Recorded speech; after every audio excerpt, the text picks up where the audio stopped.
Okay, we're going to get into a presentation here on talking about what are the 5 ways that our behaviors can have an effect on our attitudes.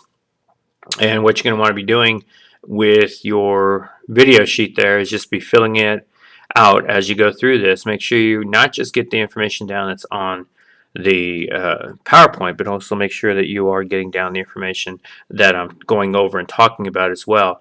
Some of the examples and things that I go through to help you understand this a lot better and to be able to get this then. All right, first we have my attitude will affect my behavior. So you have an attitude, and basically then that comes down, and you can kind of see how this chart plays it out. My behavior will affect my attitude. Your attitude will affect your behavior. It's a vicious circle. Okay, so all the time, both our attitudes and behaviors have an effect on each other.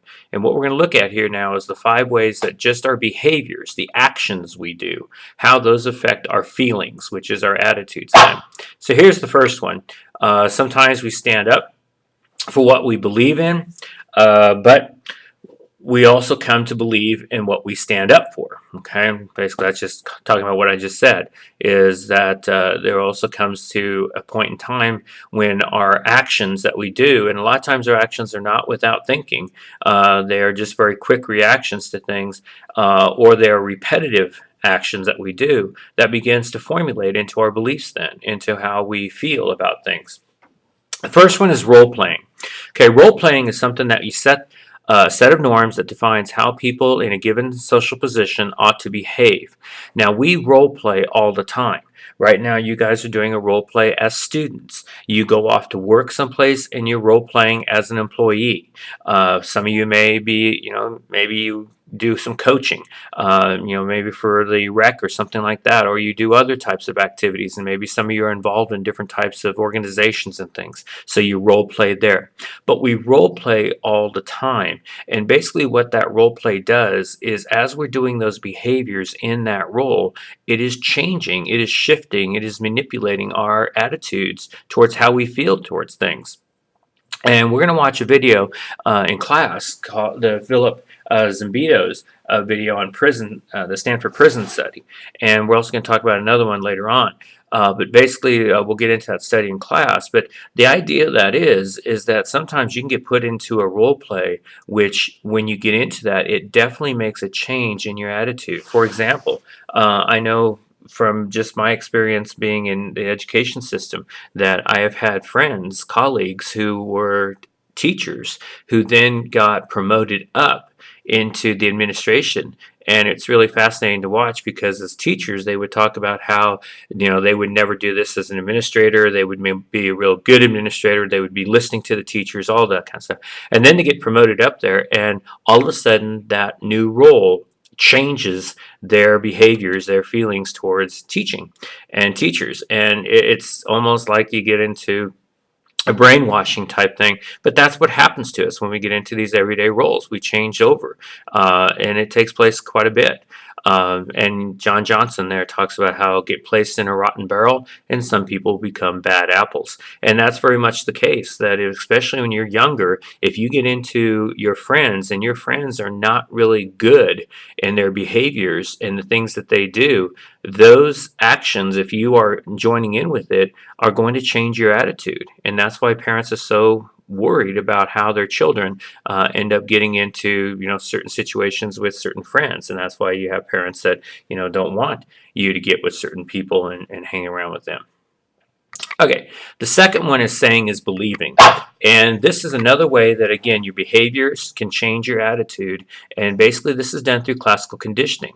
And what you do is you take a neutral attitude, can be changed by pairing it with an object that naturally evokes a different attitude.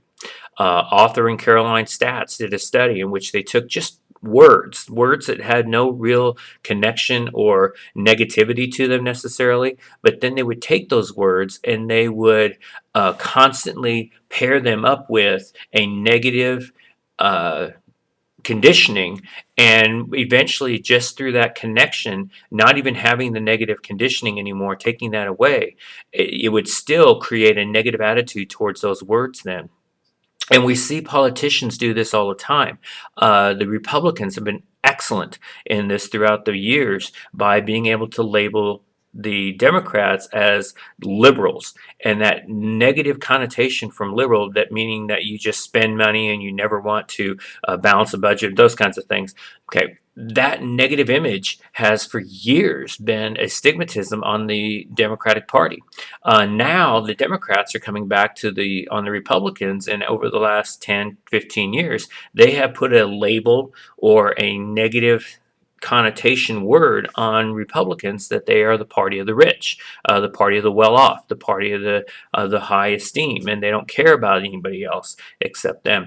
And again, that negative image, whether it's true or not, doesn't matter. If you can take that word and attain it or connect it to a negative connotation, negative meaning, then it basically creates an attitude on people dealing with that, whatever that word may be. And it's not just in politics we do this. It deals with prejudices. It deals with racism.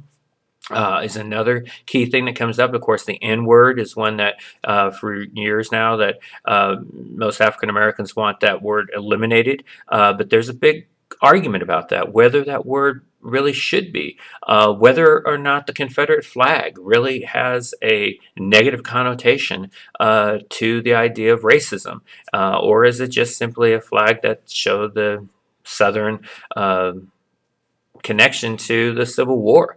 Those kinds of things really shows how just those simple behaviors, those actions of words and images can portray such a strong, powerful attitude in people then. We also get this in advertising a lot. The use of positive images, positive words to make a connection to something that you're selling. Watch on commercials and see, cars. They're not going to sit there and talk about the intricacies of a car and how the engine runs and stuff because people don't understand that. Instead, they're going to have the car racing down this beautiful highway, the curves with the mountains and the snow and all that. And for beer commercials and alcohol commercials, they show very well trimmed, very athletic, very good looking people selling these alcohol because by pairing that up and doing it over and over again, that's what classical conditioning is making that pairing of a neutral stimulus to whatever you're trying to make that connection to. It works. And again, we're going to watch a video in class that kind of shows some of this down the road. Operant conditioning also does through reinforcement and punishment, and basically by repeating behaviors with a positive outcome or repeating behaviors with a negative outcome, that's going to change the attitude towards you wanting to do something. And we're going to watch a video on Bandura and show how that takes place there, especially with children, but also with adults.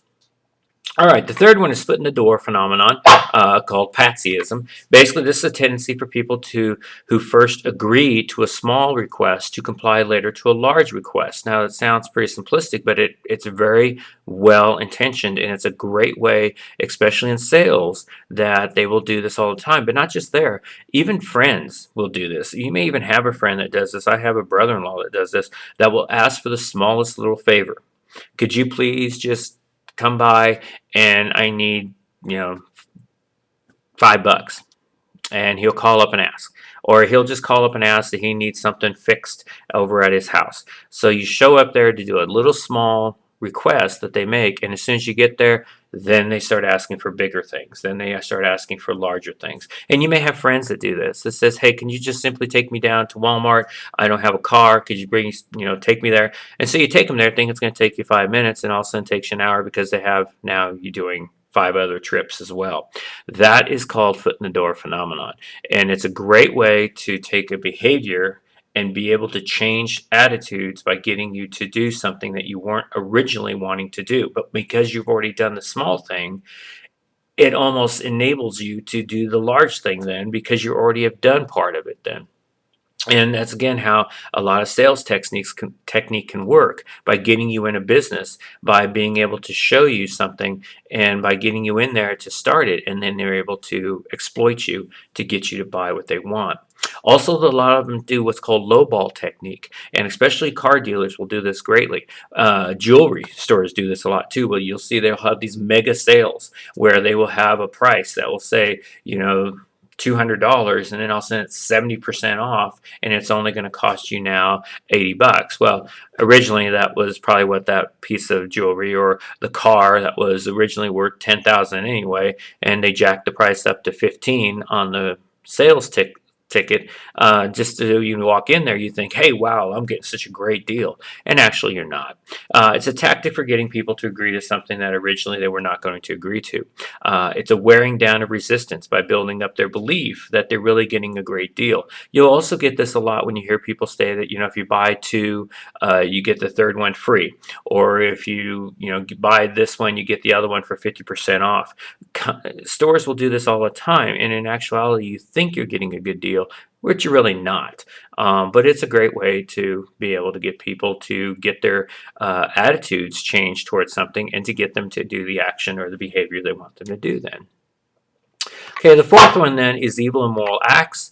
And again, this is a way that gets us to do a behavior which we think is not going to cause any big change, but it actually does. You start out by, for example, giving us a small white lie about something, and then eventually it builds up into a major lie. Then all of a sudden it affects your behaviors, it affects your attitude towards everything you're doing. And again, you can think of examples in your own personal life probably that you can make association to this really well, but it's something that all of us do.